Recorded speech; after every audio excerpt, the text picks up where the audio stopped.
On Christmas Day, I held a pregnancy report in my hand, full of excitement, as I hurried to share the good news with my boyfriend, Stephen Jones. But what I didn't expect was to overhear his conversation with two of his friends. "Stephen, you're not seriously planning to marry Cherry, are you? The eldest daughter of the Cooper family has her eyes on you. If you marry Giselle, you'll have everything." "Exactly, Stephen, this is your one and only chance." I stared at Stephen nervously, waiting for his response. After some time, he spoke, "I will break up with Cherry." At that moment, my heart shattered into pieces. I couldn't remember how I made it back home. Sitting alone in my apartment, Stephen's words kept replaying in my mind like a broken record. Stephen and I were college classmates. In my first year at university, I developed feelings for him. Knowing his family was struggling financially, I pretended to be a poor student too, just to ease his insecurity. Even after graduation, when my father urged me to return to the family business, I resolutely refused. I wanted to stay with Stephen and build a future together. But in the end, he betrayed me. I fell asleep on the couch, and when I woke up, Stephen had returned. The faint perfume lingered on him. I didn't have to ask to know he had been with Giselle. His eyes were conflicted as he looked at me, but all he said was, "I'm tired," before heading straight to the bedroom to rest. I sat in the living room in silence, watching his retreating figure. Then, I made an appointment for an abortion the following day and called my father. "Dad, I'm coming home," I said. My father was overjoyed. After all, he had been hoping for this moment for a long time. "Will you be bringing your boyfriend home with you this time?" he asked with a laugh. Hearing his question, I broke down in tears.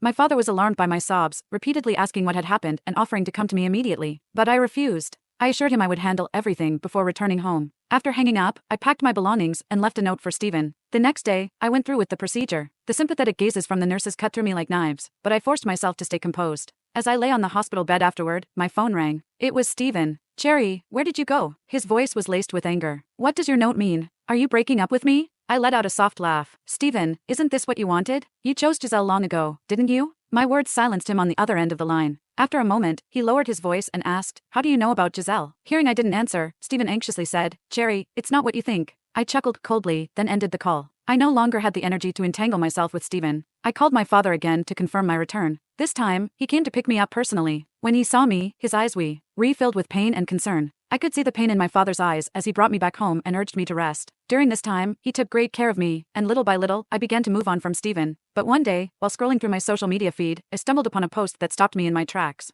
It was a picture of Stephen and Giselle at their engagement party. In the photo, Giselle was heavily pregnant, holding onto Stephen's arm with a triumphant smile. I stared at her round belly and chuckled bitterly. So this was the truth, Stephen and Giselle had been together all along. She was already carrying his child. To keep me distracted, my father suggested I start working at the company. One day, my secretary informed me about an upcoming business gala that I needed to attend. I agreed without giving it much thought, never imagining that I would run into Stephen there. He arrived at the event with Giselle on his arm. When his eyes met mine, his expression turned complicated, while Giselle looked at me with unmistakable arrogance. "You must be Cherry Adams," she said, her tone condescending. I nodded. "Yes, that's me. I didn't expect your company to send you for this collaboration," Giselle sneered. "You know, I'm quite close with your company's CEO. In fact, the eldest daughter of your family is one of my best friends." I blinked at her, then smiled politely. Her claim was laughable. This was the first time I'd met her, so how could she claim that we were best friends? Besides, our family's status was leagues above hers. The Cooper family had begged for this collaboration, and even then, I wasn't sure if it would go through. As the wealthiest family in the province, we held all the cards. Giselle's display of superiority was clearly aimed at humiliating me, but I chose not to react. Behind me, my assistant seemed ready to speak up, but I motioned for her to stay quiet. Stephen walked over, his expression conflicted. "Cherry, why did you leave without a word?"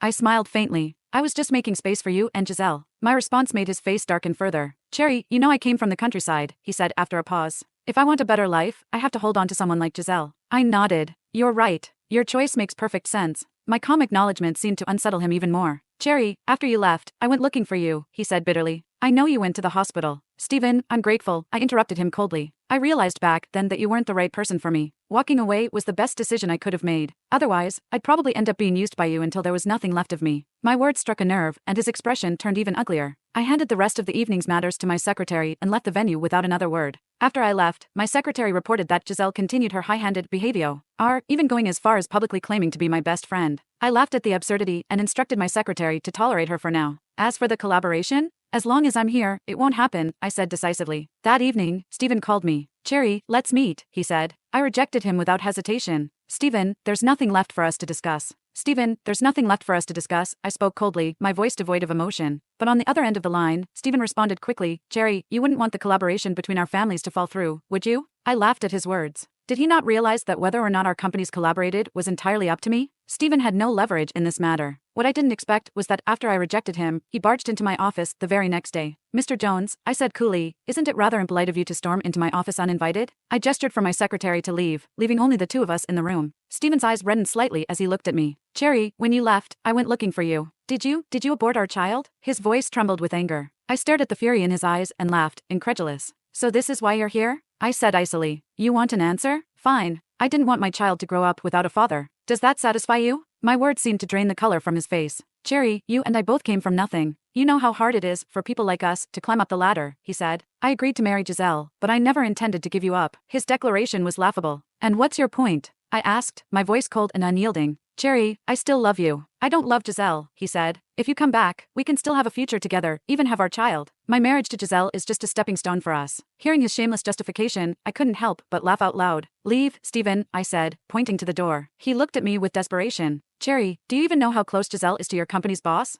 All it would take is one word from her, and you'd lose your job. Cherry, you'd better listen to me. If she ruins your career, you'll still have me to rely on. His words were so absurd that they were almost comical. No need, Stephen, I said firmly. Rest assured, no matter what happens, I'll never come to you for help. Before I could escort him out, the door to my office slammed open again. This time, it was Giselle. She stormed in, her eyes blazing with fury. I knew it. You're the vixen trying to seduce my husband. I looked at her coldly and said, I have no interest in your husband. Both of you, please leave. Leave? She screeched. We came here for a business collaboration, not so you could seduce my man. She continued shouting, where's your boss? I demand to see him right now. I'll make sure. You're fired. Her tantrum was pathetic, and I watched her with icy disdain. Stephen rushed to her side, trying to calm her down. Giselle, let's leave. There's nothing between me and Cherry. Stephen reached out, trying to pull Giselle away. But before he could, she slapped him hard across the face. Stephen, I married you because I pitied you. And now you dare to cheat on me? She yelled, hitting him repeatedly while berating him. Stephen lowered his head, retreating step by step under her assault. Watching this unfold, I shook my head. I observed their scene coldly and gave my secretary a subtle signal to call security. She quietly stepped aside with a phone in hand. As Giselle landed slap after slap, Stephen stood there, humiliated. A sense of ironic satisfaction washed over me. Thank goodness I hadn't married him. At that moment, I felt nothing but relief for seeing his true colors before it was too late. Suddenly, Giselle turned her anger toward me, glaring as she screamed, It's all your fault, you vixen. You seduced my husband. She lunged at me, ready to attack. I wasn't Stephen. The moment she came close, I slapped her hard across the face.